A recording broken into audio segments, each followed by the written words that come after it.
And this is Fox News Alert. Protesters take to the streets now for a third night in Charlotte. Earlier today, Donald Trump addressed the very tense situation in North Carolina. He also spoke with the governor. He tweeted moments ago, but watch this. Many Americans are watching the unrest in Charlotte unfolding right before their eyes. Our country looks bad to the world, especially when we are supposed to be the world's leader. How can we lead when we can't even control our own cities? We need a national anti-crime agenda to make our cities safe again. We have to make our cities safe again.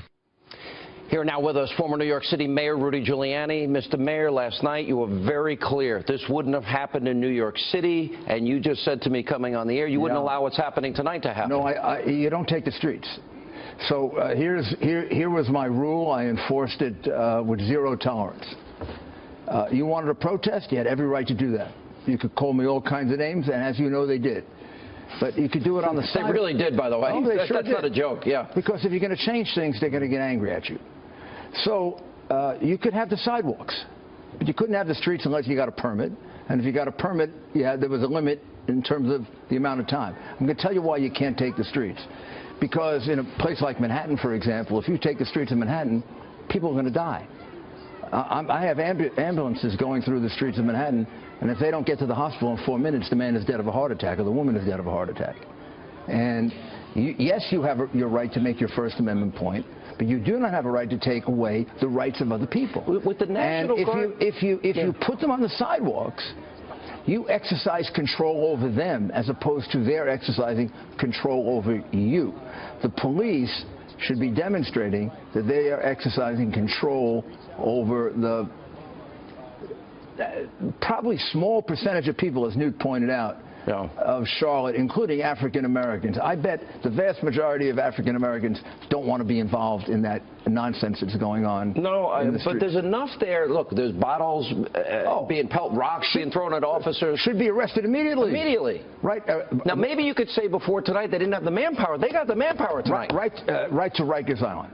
The first bottle you throw, I go find you in the crowd, and we go right to Rikers Island. Or my police commissioner comes to Gracie Evangeline, we look at the videotape, and we go find the guy in his house. You know, one of the we put him in jail. That's why I had no riots in 8 years, and I took over a city that had had 2 major riots. Huge. In 2 years. Yeah. 4-day riots that the mayor didn't control, including one that was a pogrom against Jewish people. That was a very dangerous time. That was a horrible time. Mr. Mayor, I guess as we watch this and they have the streets, all right, so now you take over. We put you in charge right now. How do you get them off the streets as you look at that video? Well, they should never gotten there. The first one that got on the street should have been arrested. Right? And then the second one should have been arrested, and the third one, and the fourth one, and the fifth one, and the sixth one, and the seventh one. You just do it. And after all, you wear them down. I used to say, come on, test me. I have 41,000 cops. What do you have? And you have every. I believe in the First Amendment. I believe in the First Amendment right to protest. I don't believe in breaking up a man's store. Why should some African-American man who has a candy store have his candy store broken into because a police officer did what he did? And in this case, it sounds like the police officer was justified. And also, if black lives matter, why doesn't the black life of the black police officer matter? It should, and he's fighting for the presumption of innocence for everybody else. Well, if the facts are as the African-American police commissioner stated, and the guy came out with a gun, why doesn't the life of that police officer mean something? What about releasing the tape as the crowd is asking for tonight? It's an investigation. I don't want to disagree with the judgment of the DA and the mayor and the governor, but I always released information. You would.